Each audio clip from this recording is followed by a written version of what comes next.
Chapter 37. The Reaper Whose Name is Death. Matthew! Matthew, what is the matter? Matthew, are you sick? It was Marilla who spoke, alarm in every jerky word. Anne came through the hall, her hands full of white narcissus. It was long before Anne could love the sight or odor of white narcissus again. In time to hear her, and to see Matthew standing in the porch doorway, a folded paper in his hand, and his face strangely drawn and gray. Anne dropped her flowers and sprang across the kitchen to him at the same moment as Marilla.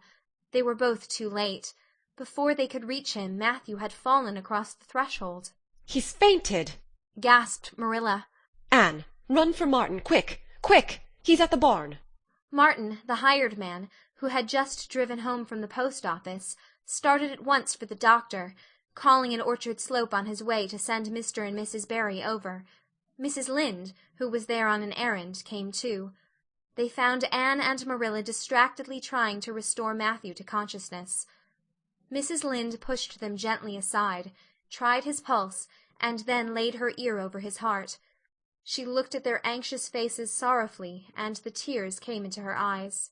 "Oh, Marilla," she said gravely, "I don't think we can do anything for him."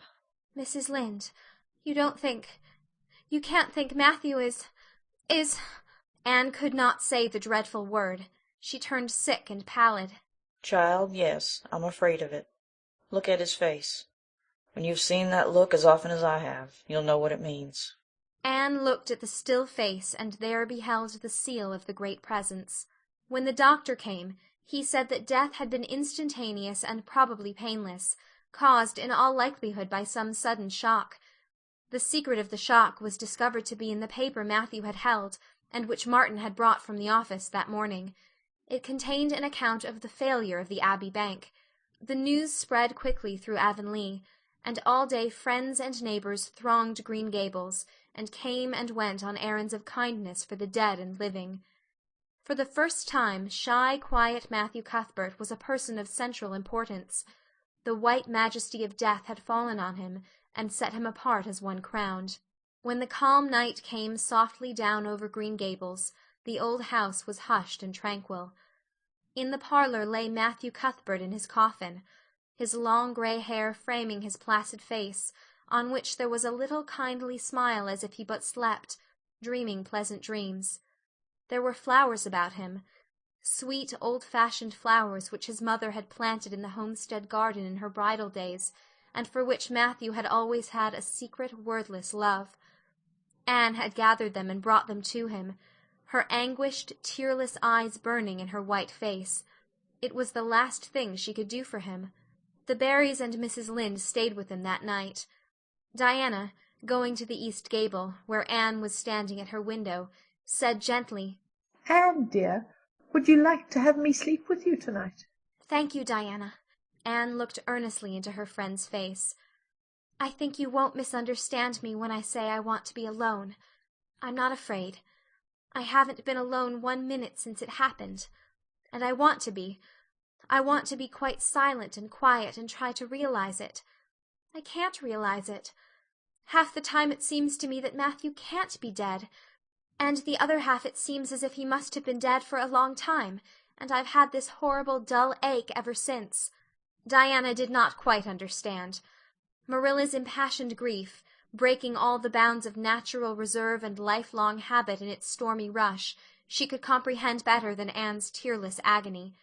But she went away kindly, leaving Anne alone to keep her first vigil with sorrow.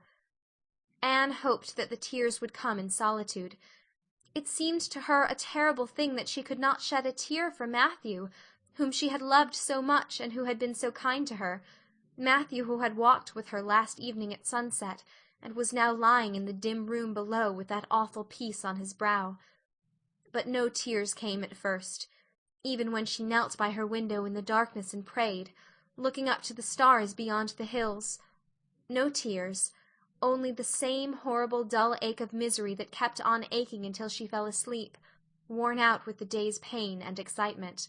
In the night she awakened, with the stillness and the darkness about her, and the recollection of the day came over her like a wave of sorrow. She could see Matthew's face smiling at her as he had smiled when they parted at the gate that last evening. She could hear his voice saying, my girl that I'm proud of." Then the tears came, and Anne wept her heart out. Marilla heard her and crept in to comfort her. There, there. Don't cry so, dearie. It can't bring him back. It isn't right to cry so. I knew that today, but I couldn't help it then.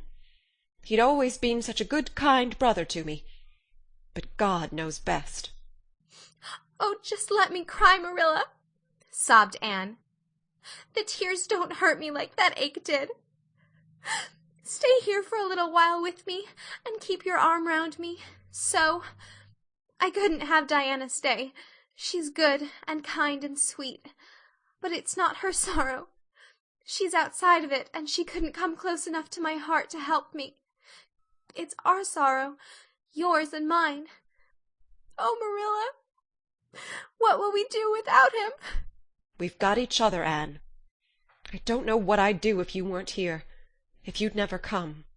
Oh, Anne, I know I've been kind of strict and harsh with you, maybe, but you mustn't think I didn't love you as well as Matthew did, for all that. I want to tell you now when I can. It's never been easy for me to say things out of my heart, but at times like this it's easier. I love you as dear as if you were my own flesh and blood, and you've been my joy and comfort ever since you came to Green Gables." 2 days afterwards they carried Matthew Cuthbert over his homestead threshold, and away from the fields he had tilled, and the orchards he had loved, and the trees he had planted. And then Avonlea settled back to its usual placidity, and even at Green Gables affairs slipped into their old groove, and work was done, and duties fulfilled with regularity as before, although always with the aching sense of loss in all familiar things. Anne, new to grief, thought it almost sad that it could be so, that they could go on in the old way without Matthew.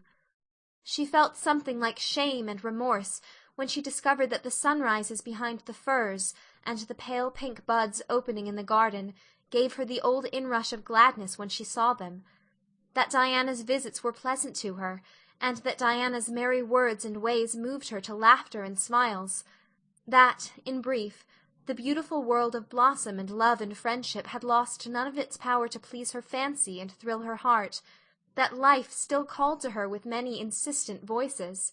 "It seems like disloyalty to Matthew somehow, to find pleasure in these things now that he has gone," she said wistfully to Mrs. Allan one evening when they were together in the manse garden. "I miss him so much, all the time.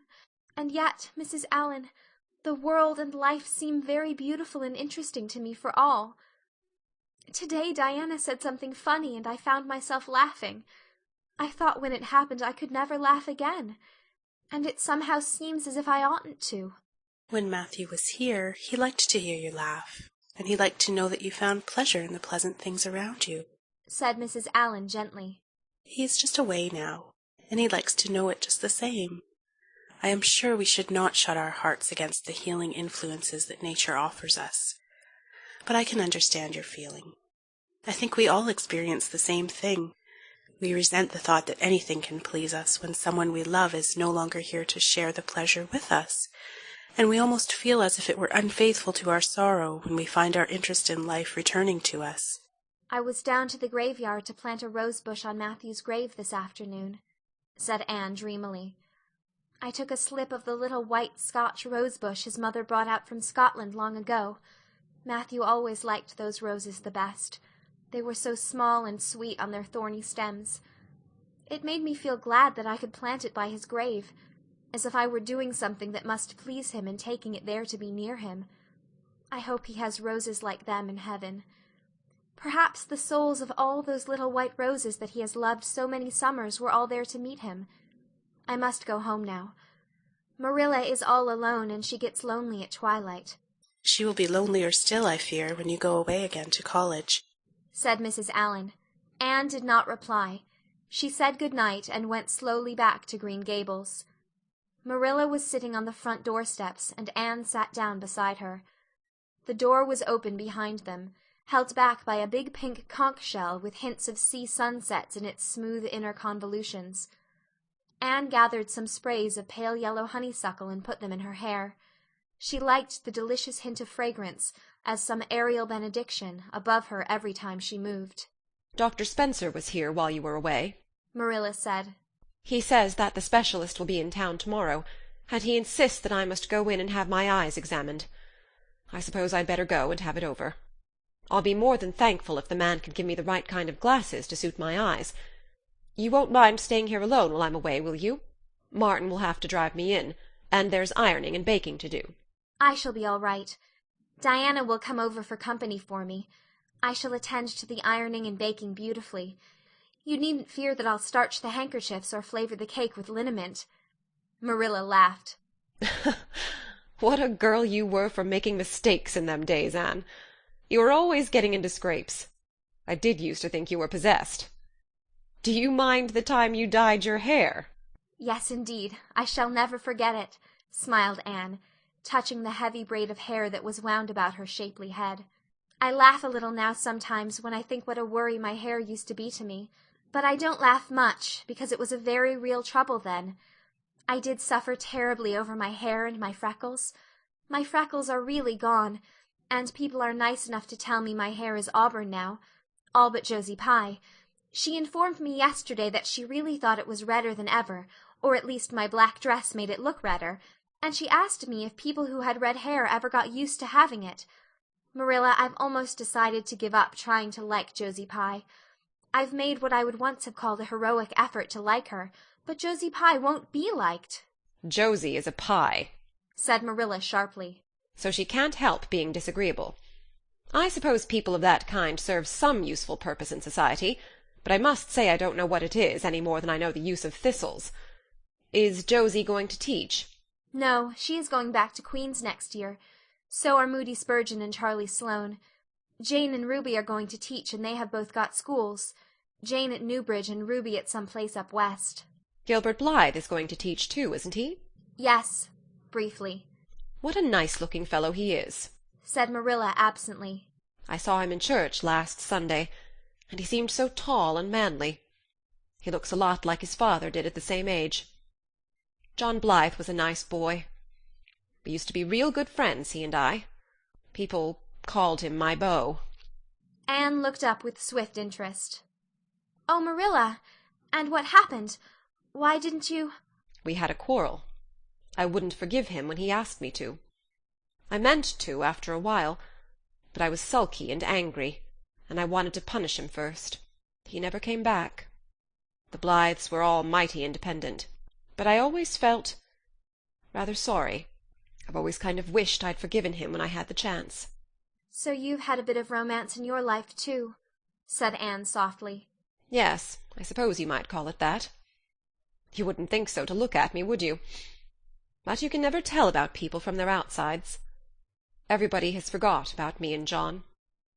I'd forgotten myself, but it all came back to me when I saw Gilbert last Sunday. End of chapter 37.